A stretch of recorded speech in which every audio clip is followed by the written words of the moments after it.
कार्तिक मास में तुलसा जी की कहानी। कार्तिक मास चल रहा था।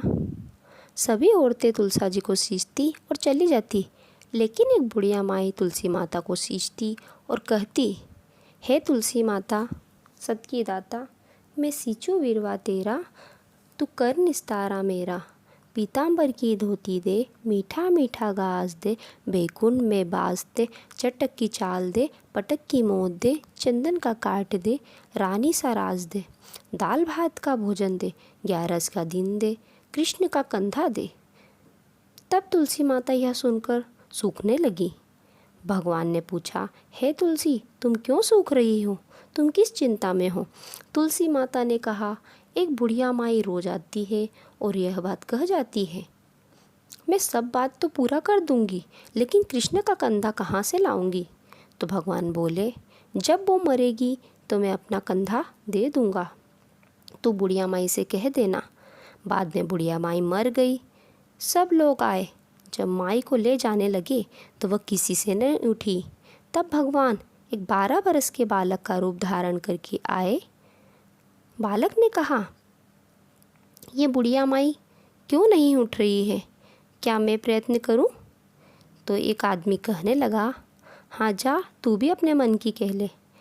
बालक ने कहा कि मैं बुढ़िया माई के कान में एक बात कहूँगा तो बुढ़िया माई उड़ जाएगी। बालक ने कहा, बुढ़िया माई पीतांबर की धोती ले, मीठा मीठा घास ले, बैकुंठ का बास ले, चटक की चाल ले, पटक की मोत ले, कृष्ण का कंधा ले। यह सुनकर बुढ़िया माई हल्की हो गई।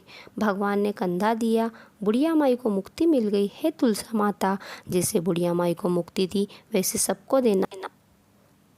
कहते सुनते हुकारा भरते, सबकी मनोकामनाएं पूर्ण करना। पथवारी माता की कहानी। एक बार पथवारी माता पाल और विनायक जी में झगड़ा हो गया। सब आपस में स्वयं को बड़ा बताने लगे। इतने में एक ब्राह्मण का लड़का आया।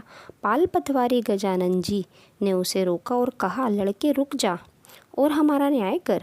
लड़का बोला, मैं कल वापस आऊँगा तब न्याय करूँगा। घर आकर लड़के ने माँ से कहा, माँ मुझे कल पाल पथवारी माता विनायक जी का न्याय चुकाना है। तो माँ ने कहा, बेटा सबको बड़ा बता देना। दूसरे दिन लड़का वहाँ गया और बोला, पाल माता आप बड़ी हो, क्योंकि हर व्यक्ति आता है और स्नान ध्यान करके शुद्ध होकर जाता है और आप सबकी रक्षा करती हो। हे पटवारी माता आप सबसे बड़ी हो, क्योंकि कितने भी तीर्थ धर्म स्नान ध्यान कर ले पर आपकी पूजा किए बिना उनका कार्य पूर्ण नहीं होता। आप जीवित को भी तारती हैं और मरने के बाद भी उद्धार करती हैं। पटवारी माता पद की धरानी, इसलिए आप बड़ी हो।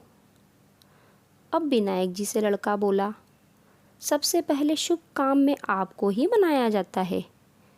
आपको ध्याये बिना कोई काम सिद्ध नहीं होता, इसलिए आप बड़े हो।